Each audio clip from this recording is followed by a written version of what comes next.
செங்கல்பட்டு கோர்ட்டில் கனகனை மனைவி தேடும் கதை அப்படிங்கிறது. அதாவது விஜய் மேலே அவங்க மனைவி விவாதத்தை போட்டிருக்காங்கல்ல, அதை சுட்டிக்காட்டு. அது ஒரு குடும்ப விஷயம் இல்லை. இதை விட ஒரு கேவலமான மனிதரை நம்ம பார்க்க முடியுமா?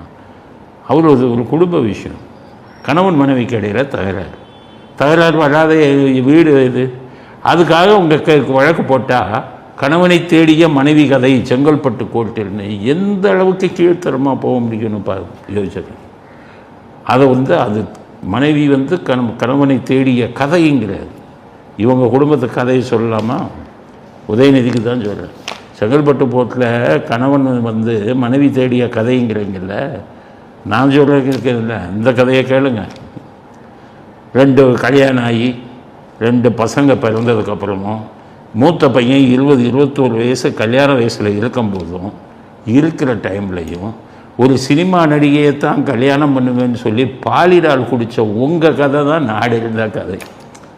அது மட்டும் இல்லை, அந்த பெண்ணையும் விட்டுட்டு இன்னொரு சினிமா ஹீரோயினை தேடி போய் அந்த சினிமா ஹீரோயின் என்னை உடம்பில் சிகரெட்டினால் சுட்டால் போதையில்னு சொல்லி புஸ்தகமே எழுதினாங்கல்ல, அந்த கதை நாடு இருந்த கதை, ஊர் இருந்த கதை. அடுத்தது ஸ்ரீரெட்டிங்கிற பொண்ணை கிரீன் பார்க்கிற ஹோட்டலுக்கு கூட்டிகிட்டு போய் அந்த பெண்ணு பொப்பாளி வச்சு நீங்கள் என்னென்ன பண்ணினீங்கன்னு சொன்ன கதை நாடறிந்த கதை. இது கணவனாச்சும் மனைவியை தேடிய கதை. இது சினிமா நடிகைகள் குற்றம் சாட்டிய கதை, சினிமா நடிகைகளுக்காக பாலிடாலை குடித்த கதை. இன்னும் நிறைய கதை வருது. அதுவும் நாட்டு மக்களுக்கு தெரியுமில்ல. ஒரு விபச்சார பெண்ணு விலைமாது வீட்டுக்கு போயிட்டு அந்த விலைமாது பெண்ணிட்ட இது பண்ணிவிட்டு அந்த விலைமாது பெண்ணிட்ட போயிட்டு பணத்தை கொடுத்த பணத்தை திரும்பி போய் அதே பெண்ணை மிரட்டி அந்த பணத்தை அப்படியே மிரட்டி விலைமாதுவிட்டம் இருந்த அந்த பணத்தை பறித்த தாத்தாவின் வனவாச கதை உலகம் பூராமல் இருந்த கதை. நியூஸ் ரீடர்கிட்ட நடந்த கதையெல்லாம் அப்பா கதையெல்லாம் நிறையா உண்டு.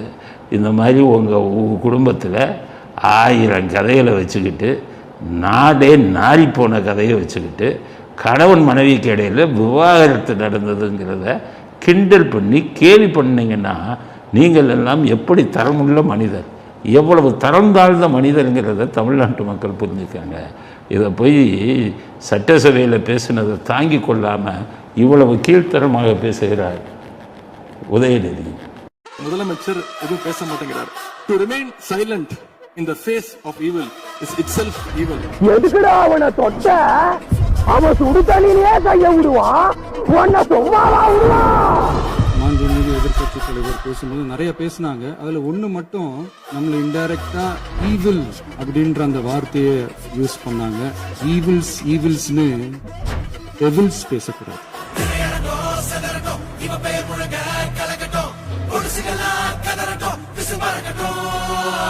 கடந்த 4 நாட்களாக திராவிட முன்னேற்ற கழகம் முதலமைச்சர் ஏன் பேசலன்னு சொல்லிட்டே இருந்தாங்க. இன்னைக்கு பேச ஆரம்பிச்ச உடனே